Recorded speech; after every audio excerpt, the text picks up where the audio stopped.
فوری تکلیف سے تو بچ گئے، لا الہ الا ولا الہ الا، دونوں طرف سے اپنے آپ کو بچا لیا۔ لیکن حقیقت میں سب سے زیادہ گھاٹے کا سودا یہی ہے۔ اولئک الذین اشتروا الضلالۃ بالہدی، ہدایت دے کر اور ضلالت خرید لی ہے، فما ربحت تجارتہم، تو ان کی تجارت ان کے حق میں ہرگز مفید نہیں ہوئی۔ اب یہاں بھی دیکھیے، را با اور ہے ہا، ربحا، اس کے معنی نفع، صحیح نفع، جائز نفع۔ را با اور وا، ربا، وہ سود، وہ بھی اضافہ ہے، وہ بھی بڑھوتری ہے، لیکن وہ حرام ہے۔ ایک ہے تجارت کے اندر جو نفع ہو جائے وہ ربح ہے، را با اور ہا یہ نفع ہے جو جائز نفع ہے۔ را با اور وا، ربا، یہ کیا ہے؟ یہ سود ہے، یہ حرام ہے۔ را اور با مشترک ہے، آگے ہا، آگے اور با، اس کا فرق ہے۔ فما ربحت تجارتہم وما کانوا مہتدین، ان کی تجارت ان کے حق میں ہرگز مفید نہیں ہوئی اور نہیں ہے اب یہ ہدایت پانے والے۔ مثلہم، اب یہاں دو تمثیلیں آ رہی ہیں بڑی پیاری۔ پہلی تمثیل ہے کفار کے بارے میں، دوسری تمثیل ہے یہ بین والے لوگوں کے بارے میں۔ پہلوں کے لیے کیا تمثیل ہے؟ مثلہم کمثل الذی استوقد نارا، ان کی مثال اس شخص کی سی ہے جس نے آگ روشن کی۔ ایک نقشہ کھینچا جا رہا ہے، اندھیری شب ہے جدا اپنے قافلے سے ہے تو، تیرے لیے ہے میرا شعلہ نوا قندیل۔ اندھیری شب ہے، قافلہ بھٹک رہا ہے، کچھ لوگ بڑی ہمت کرتے ہیں، اندھیرے میں بھی ادھر ادھر سے لکڑیاں جمع کرتے ہیں اور آگ روشن کر دیتے ہیں۔ لیکن عین اس وقت جب آگ روشن ہوتی ہے کچھ لوگوں کی بینائی سلب ہو جاتی ہے۔ پہلے وہ اندھیرے میں اس لیے تھے کہ روشنی نہیں تھی، اب وہ اندھیرے کے اندھیرے میں رہ گئے کہ روشنی تو خارج میں آ گئی، اپنی اندر کی روشنی گل ہو گئی، بصارت سلب ہو گئی۔ یہ مثال ہے ان کفار کی کہ حضور کی آمد سے پہلے سب بھٹک رہے تھے، کوئی حقیقت واضح نہیں تھی، قافلہ انسانیت بھٹک رہا تھا اندھیری شب میں۔ محمد الرسول اللہ آئے، انہوں نے آگ روشن کر دی، اب راستہ کھل گیا، ہدایت واضح ہو گئی۔ لیکن کچھ ضد یا تعصب یا تکبر یا حسد کی بنیاد پر کچھ لوگوں کی اندر کی بینائی زائل ہو گئی، تو وہ تو ویسے کے ویسے بھٹک رہے ہیں، جیسے پہلے اندھیرے میں تھے ویسے ہی اب اندھیرے میں ہیں۔ روشنی میں آنے والے تو وہ ہیں، دیکھ لو جن کا ذکر سب سے پہلے ہوا ہے۔ مثلہم کمثل الذی استوقد نارا، اس شخص کی سی ہے کہ جس نے آگ روشن کی۔ فلما اضاءت ما حولہ، جب اس آگ نے اپنے ماحول کو، گردا گرد کو روشن کر دیا، ذہب اللہ بنورہم، اللہ ان کی نور بصارت کو لے گیا، سلب کر لیا اللہ نے۔ وترکہم فی ظلمات لا یبصرون، اور چھوڑ دیا انہیں ان اندھیروں کے اندر کہ وہ کچھ نہیں دیکھتے۔ صم بکم عمی فہم لا یرجعون، اسم کہتے ہیں بہرے کو، سم جمع ہے اس کی، سمن۔ اب کمو کہتے ہیں گونگے کو، بکمن اس کی جمع ہے۔ آما کہتے ہیں اندھے کو، عمیٌ اس کی جمع ہے۔ یہ بہرے ہیں، گونگے ہیں، اندھے ہیں، فہم لا یرجعون، اب یہ لوٹنے والے نہیں۔ یہ کون ہے؟ ابو جہل ہے، ابو لہب ہے، ولید بن مغیرہ ہے، عقبہ ابن ابی معیط ہے۔ یہ سب کے سب ابھی زندہ ہیں جب یہ آیات نازل ہو رہی ہیں۔ ابھی تو غزوہ بدر ہوگا سن 2 ہجری میں، اور اس میں یہ سب جو ہیں واصل جہنم ہوں گے، ابھی تک تو ہے نا۔ یہ لوگ ہو گئے اس کی مثال۔ وَمَثَلُهُمْ كَمَثَلِ الَّذِي اسْتَوْقَدَ نَارًا فَلَمَّا أَضَاءَتْ مَا حَوْلَهُ ذَهَبَ اللَّهُ بِنُورِهِمْ وَتَرَكَهُمْ فِي ظُلُمَاتٍ لَا يُبْصِرُونَ صُمٌّ بُكْمٌ عُمْيٌ فَهُمْ لَا يَرْجِعُونَ۔ اب دوسری مثال، أَوْ كَصَيِّبٍ مِّنَ السَّمَاءِ، یا بڑی زور کی بارش برس رہی ہے آسمان سے، فِيهِ ظُلُمَاتٌ، اس میں اندھیرے بھی ہیں، وَرَعْدٌ، اور گرج ہے، وَبَرْقٌ، اور بجلی چمک رہی ہے۔ یجعلون اصابعہم فی اذانہم من الصواعق حذر الموت، کچھ لوگ ہیں کہ جو اپنی انگلیاں اپنے کانوں کے اندر ٹھوسے ہوئے ہیں کہ وہ جو کڑک ہے اس سے ان کی جانیں نہ نکل جائیں، موت نہ آ جائے۔ کڑکا ایسا ہے کہ اس کڑکے سے بچنے کے لیے اپنی انگلیاں اپنی کانوں میں ٹھوس رکھی ہیں، حذر الموت، موت کے خوف سے۔ واللہ محیط بالکافرین، اللہ ایسے کافروں کا احاطہ کیے ہوئے ہے، بچ کر کہاں جائیں گے۔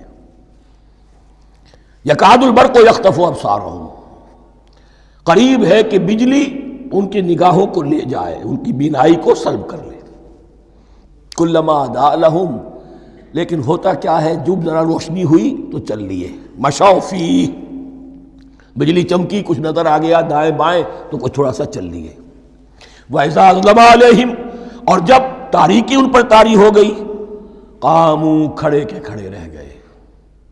یہ نقشہ ہے ان کا کہ ایک طرف بارش ہو رہی ہے، قرآن مجید ہے، آسمان سے نازل ہو رہا ہے، یہ ماہ مبارکہ ہے، یہ کتاب مبارک ہے، لیکن یہ کہ اس کے ساتھ کڑکے ہیں، گرج ہے، کفر سے مقابلہ ہے، کفر کی طرف سے دھمکیاں ہیں، اندیشے ہیں، خطرات ہیں، امتحانات ہیں، آزمائشیں ہیں۔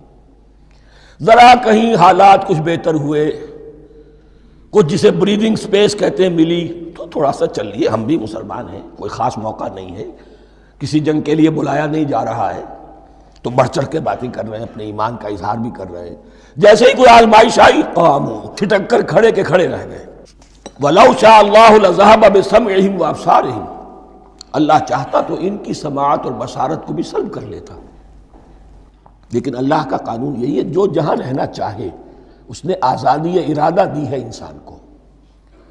تم اگر مومن صادق بن کر رہنا چاہتے ہو، اس کو آسان کر دے گا تمہارے لیے۔ تم نے اپنے تعصب کی وجہ سے، اپنے تکبر کی وجہ سے کفر کا راستہ اختیار کیا، اللہ اسی کو کھول دے گا۔ تم بیچ میں لٹکنا چاہتے ہو، لٹکتے رہو، اللہ تعالیٰ جو ہے جبرن کسی کو نہ حق پہ لائے گا، نہ جبرن کسی کو باطل پر لے کر جائے گا، اس لیے کہ جبر اگر ہو تو پھر امتحان کا معاملہ ختم، پھر جزا و سزا بیکار ہے، غیر منطقی ہے، غیر معقول ہے۔ ان اللہ علی کل شیء قدیر، یقیناً اللہ تعالیٰ ہر چیز پر قادر ہے۔ یہ دو رکوع اس اعتبار سے کہ انسانی شخصیتوں کا سمجھنا، اور جیسا کہ میں نے عرض کیا، تعویل عام ذہن میں رکھیے، جب بھی کبھی کوئی دعوت حق اٹھے گی، اگر وہ واقعتاً کل کے کل حق کی دعوت ہے اور اس میں انقلابی رنگ ہے کہ باطل سے پنجہ آزمائی کرنی ہے، باطل کو نیچا دکھانا ہے، حق کا غلبہ کرنا ہے، تو یہ تین قسم کے افراد لازماً ہمیشہ وجود میں آ جائیں۔ ان کو پہچاننا، ان کے کردار کی جو اصل جو اس کے پیچھے پس منظر ہے، اس کو جاننا بہت ضروری ہے۔ اب جو تیسرا رکوع آ رہا ہے سورہ بقرہ کا، اس میں قرآن کی دعوت کا خلاصہ ہے۔ قرآن کیا ماننے کی دعوت دیتا ہے، اس کی پکار کیا ہے۔ جیسا کہ میں عرض کر چکا ہوں، 2/3 قرآن پہلے نازل ہو چکا ہے، پس منظر میں ہے۔ ہمارے لیے اس ترتیب مصحف کے اعتبار سے وہ قرآن بعد میں آئے گا، ترتیب نزول کے اعتبار سے وہ پس منظر میں موجود ہے، لیکن چونکہ یہاں پر مصحف کے اندر یہاں سے آغاز کیا جا رہا ہے، لہذا اس کا خلاصہ جو ہے لب لباب یہ ایک رکوع میں، اور قرآن کے فلسفے کا اور اس کے بعض نہایت ہی اہم جو موضوعات ہیں اور مسائل ہیں، ان کا ذکر پھر چوتھے رکوع میں۔ ابھی ہم تیسرا رکوع پڑھ رہے ہیں۔ یا ایھا الناس اعبدوا ربکم الذی خلقکم والذین من قبلکم لعلکم تتقون، اے لوگو بندگی اختیار کرو اپنے اس رب کی، اپنے اس مالک کی جس نے تمہیں پیدا کیا، اور نہ صرف تم کو پیدا کیا، تم سے پہلے جتنے لوگ گزرے انہیں بھی پیدا کیا تاکہ تم بچ سکو۔ یہ قرآن کی دعوت کا خلاصہ ہے، اور یہ نوٹ کر لیجئے، یہ تمام انبیاء اور رسل کی دعوت یہی تھی۔ ہم جب پڑھیں گے سورہ اعراف پڑھیں گے، سورہ شعراء پڑھیں گے، ایک ایک کا نام لے کر، ان اعبدوا اللہ واطیعون، ہر رسول کی دعوت یہ تھی، اللہ کی بندگی کرو، میری اطاعت کرو۔ یا قوم اعبدوا اللہ ما لکم من الہ غیرہ، اے میری قوم کے لوگوں اللہ کی بندگی کرو، تمہارا کوئی الہ اور معبود اس کے سوا نہیں ہے۔ پھر عضو قرآن یہی عبادت رب انسان کی تخلیق کی غایت ہے، وما خلقت الجن والانس الا لیعبدون، ہم نے جنوں اور انسانوں کو پیدا ہی صرف اس لیے کیا ہے کہ ہماری بندگی کریں. لیکن یہاں ایک فرق بہت بڑا ہے. تمام رسولوں کی دعوت یہی ہے، محمد الرسول اللہ کی بھی یہی ہے، لیکن بڑا فرق کیا ہے؟ باقی تمام رسولوں کی دعوت آپ کو ملے گی یا قوم، اے میری قوم کے لوگوں. یہاں ہے یا ایھا الناس، اے بنی آدم، اے بنی نوع انسان. معلوم ہوا کہ تمام رسول حضور سے پہلے صرف اپنی اپنی قوموں کی طرف آئے ہیں. پہلے اور آخری اور کامل رسول ہیں اللہ کے محمد صلی اللہ علیہ وسلم، جن کی دعوت آفاقی ہے. یا ایھا الناس، یا قوم نہیں، یا ایھا الناس اعبدوا ربکم الذی خلقکم والذین من قبلکم. اس میں دلیل بھی آ گئی کہ عام طور پر لوگ جو ہے غلط راستے پر اس دلیل سے جمے رہتے ہیں کہ ہمارے آباء و اجداد کا راستہ یہی تھا. تو بھائی جیسے تم مخلوق ہو ایسے ہی وہ بھی تو مخلوق تھے، جیسے تم خطا کر سکتے ہو وہ بھی تو خطا کر سکتے تھے. لہذا یہ نہ دیکھو کہ آباء و اجداد کا راستہ کیا تھا، دیکھو یہ کہ حق کیا ہے. لعلکم تتقون، تاکہ تم بچ جاؤ، دنیا میں افراط و تفریط کے دھکوں سے بچ جاؤ گے، آخرت میں اللہ کے عذاب سے بچ جاؤ گے.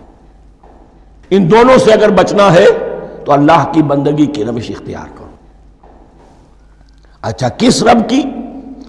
الذی جعل لکم الارض فراشا والسماء بناء، جس نے تمہارے لیے زمین کو فرش بنا دیا اور آسمان کو چھت بنا دیا. وانزل من السماء ماء، اور آسمان سے پانی برسایا. فاخرج بہ من الثمرات رزقا لکم، اور پھر اس پانی کے ذریعے سے زمین سے میووں کی شکل میں، پیداوار کی شکل میں تمہارے لیے رزق اگایا. فلا تجعلوا للہ اندادا وانتم تعلمون، تو ہرگز نہ اللہ کا مد مقابل کسی کو ٹھہراؤ جانتے بوجھتے. وانتم تعلمون کا ایک مطلب یہ بھی ہے کہ تم بھی مانتے ہو کہ اس کائنات کا خالق اللہ کے سوا کوئی نہیں. اہل عرب بھی مانتے تھے، جو ان کے دیوی دیوتا تھے وہ سمجھتے تھے کہ یہ اللہ کے اوتار ہیں یا اللہ کے ہاں بہت یہ پسندیدہ ہیں، اللہ کے محبوب ہیں، اس کے اولیاء ہیں، اس کی بیٹیاں ہیں، لہذا یہ شفاعت کریں گے تو ہمارا بیڑا پار ہو جائے گا. ورنہ خالق وہ مانتے تھے اللہ ایک ہی ہے. جب تم یہ مانتے ہو کائنات کا خالق ایک، مدبر ایک، تو اب کسی کو اس کا مد مقابل نہ بناؤ. انداد ند کی جمع ہے، لا ضد لہ ولا ند لہ، اللہ کا کوئی مد مقابل نہیں. اس میں یہاں تک بات ہے کہ حضور اس درجے، اس توحید کی باریکیوں تک پہنچا کر گئے ہیں اس امت کو کہ کسی صحابی نے ایسے ہی کہہ دیا ما شاء اللہ و ما شئت، جو اللہ چاہے اور جو آپ چاہیں. حضور نے فوراً ٹوک دیا اجعلتنی للہ ندا، کیا تو نے مجھے اللہ کا مد مقابل بنا دیا ہے؟ اس کائنات میں مشیت صرف ایک کی چلتی ہے، کسی اور کی مشیت اس کی مشیت کے تابع پوری ہو جائے ہو جائے، لیکن مشیت مطلقہ صرف اس کی ہے. یہاں تک کہ حضور سے فرمایا گیا کہ اے نبی آپ کے لیے یہ ممکن نہیں ہے جسے چاہے ہدایت دے دیں، انک لا تہدی من احببت ولکن اللہ یہدی من یشاء. اگر یہ اختیار میں ہوتا تو ابو طالب دنیا سے بغیر ایمان لائے نہ جاتے. فلا تجعلوا للہ اندادا وانتم تعلمون. اب ان دو آیتوں میں تو یوں سمجھیے توحید نظری بھی اور توحید عملی بھی. توحید عملی کیا ہے؟ بندگی صرف اسی کی ہو. اب آیا ہے رسالت کا معاملہ. وَإِن كُنتُمْ فِي رَيْبٍ مِّمَّا نَزَّلْنَا عَلَىٰ عَبْدِنَا، اگر تمہیں رسالت محمدی پر شک ہے صلی اللہ علیہ وسلم، اس کے کیا معنی ہے؟ کہ تمہیں اس قرآن کے بارے میں شک ہے جو ہم نے اپنے بندے پر نازل کیا ہے. اگر ہے شک فی الواقع، وَإِن كُنتُمْ فِي رَيْبٍ، اگر تمہیں واقعتاً شک ہے مما نزلنا علی عبدنا، اس پر جو ہم نے اپنے بندے پر نازل فرمایا ہے، فاتو بسورۃ من مثلہ، تو لے آؤ اس جیسی ایک ہی صورت. یہ ہم کل پوری تفصیل سے دیکھ چکے ہیں کہ برسبیل تنزل یہاں پہنچے ہیں. پہلے دو آیتیں میں نے آپ کو سنائی تھی جس میں پورے قرآن کی مثال لانے کا چیلنج کیا گیا. پھر ایک آیت سنائی جس میں 10 صورتیں ہی لے آؤ. اب آخری درجے میں ایک صورت ہی بنا لا، اور ایک صورت تو سورۃ العصر کے مساوی بھی ہو سکتی تھی، سورۃ الکوثر کے مساوی بھی ہو سکتی تھی. وَادْعُوا شُهَدَاءَكُم مِّن دُونِ اللَّهِ إِن كُنتُمْ صَادِقِينَ، اور بلا لو اپنے سارے مددگاروں کو اللہ کے سوا، جن ہوں انس ہوں، اس لیے کہ قریش